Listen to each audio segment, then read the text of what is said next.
Once upon a time, there was a dear little girl who was loved by everyone who looked at her, but most of all by her grandmother, and there was nothing that she would not have given to the child. Once she gave her a little cap of red velvet, which suited her so well that she would never wear anything else. So she was always called Little Red Riding Hood. One day her mother said to her, "Come, Little Red Riding Hood, here is a piece of cake and a bottle of wine. Take them to your grandmother. She is ill and weak, and they will do her good. Set out before it gets hot, and when you are going, walk nicely and quietly, and do not run off the path, or you may fall and break the bottle, and then your grandmother will get nothing. And when you go into her room, don't forget to say good morning, and don't peep into every corner before you do it." "I will take great care," said Little Red Riding Hood to her mother, and gave a hand on it. The grandmother lived out in the wood, half a league from the village, and just as Little Red Riding Hood entered the wood, a wolf met her. Little Red Riding Hood did not know what a wicked creature he was, and was not at all afraid of him. "Good day, Little Red Riding Hood," said he. "Thank you kindly." "Wolf, whither away so early?" "Little Red Riding Hood, to my grandmother's." "What have you got in your apron?" "Cake and wine. Yesterday was baking day, so poor sick grandmother is to have something good to make her stronger." "Where does your grandmother live?" "Little Red Riding Hood." "A good quarter of a league farther on in the wood. Her house stands under the 3 large oak trees. The nut trees are just below." "You surely must know it," replied Little Red Riding Hood. The wolf thought to himself, "What a tender young creature. What a nice plump mouthful. She will be better to eat than the old woman. I must act craftily so as to catch both." So he walked for a short time by the side of Little Red Riding Hood, and then he said, "See, Little Red Riding Hood, how pretty the flowers are about here.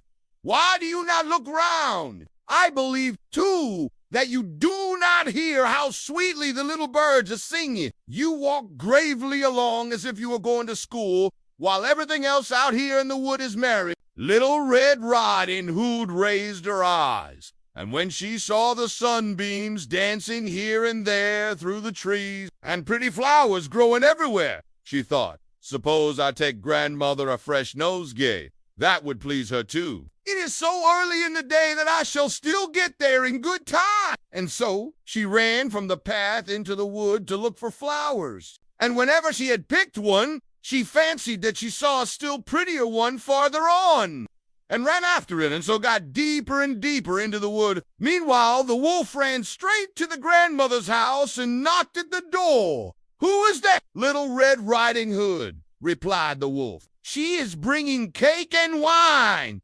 Open the door." "Lift the latch," called out the grandmother. "I am too weak and cannot get up." The wolf lifted the latch. The door sprang open, and without saying a word, he went straight to the grandmother's bed and devoured her. Then he put on her clothes, dressed himself in a cap, laid himself in bed, and drew the curtains. Little Red Riding Hood, however, had been running about picking flowers, and when she had gathered so many that she could carry no more, she remembered her grandmother and set out on the way to her. She was surprised to find the cottage door standing open, and when she went into the room, she had such a strange feeling that she said to herself, "Oh dear, how uneasy I feel today and at other times. I like being with grandmother so much."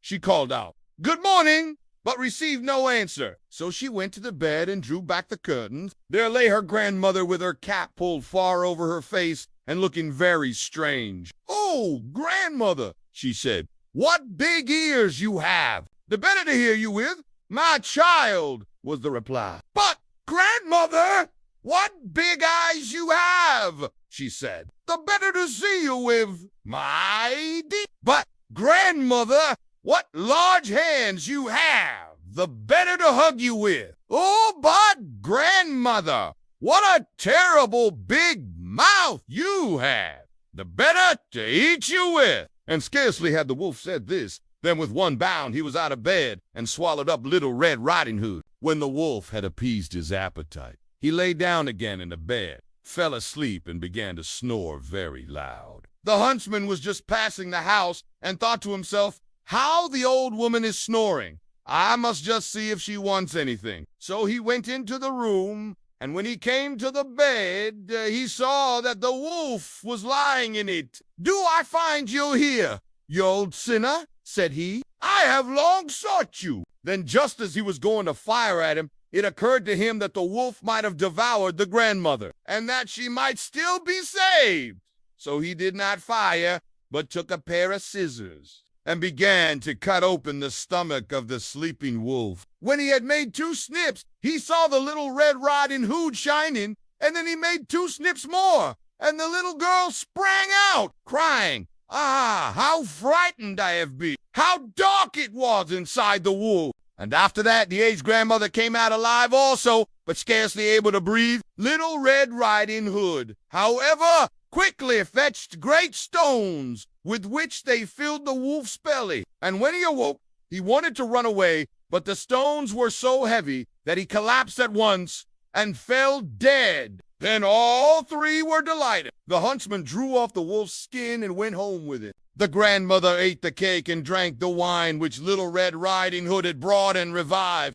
But Little Red Riding Hood thought to herself, "As long as I live, I will never by myself leave the path to run into the wood when my mother has forbidden me to do so." It is also related that once when Little Red Riding Hood was again taking cakes to the old grandmother, another wolf spoke to her and tried to entice her from the path. Little Red Riding Hood, however, was on her guard and went straight forward on her way and told her grandmother that she had met the wolf and that he had said good morning to her, but with such a wicked look in his eye that if they had not been on a public road, she was certain he would have eaten her up. "Well," said the grandmother, "we will shut the door that he may not come in." Soon afterwards, the wolf knocked and cried, "Open the door, grandmother. I am Little Red Riding Hood, and am bringing you some cake." But they did not speak or open the door. So the graybeard stole twice or thrice round the house, and at last jumped on the roof, intending to wait until Little Red Riding Hood went home in the evening, and then to steal after her and devour her in the darkness. But the grandmother saw what was in his thought.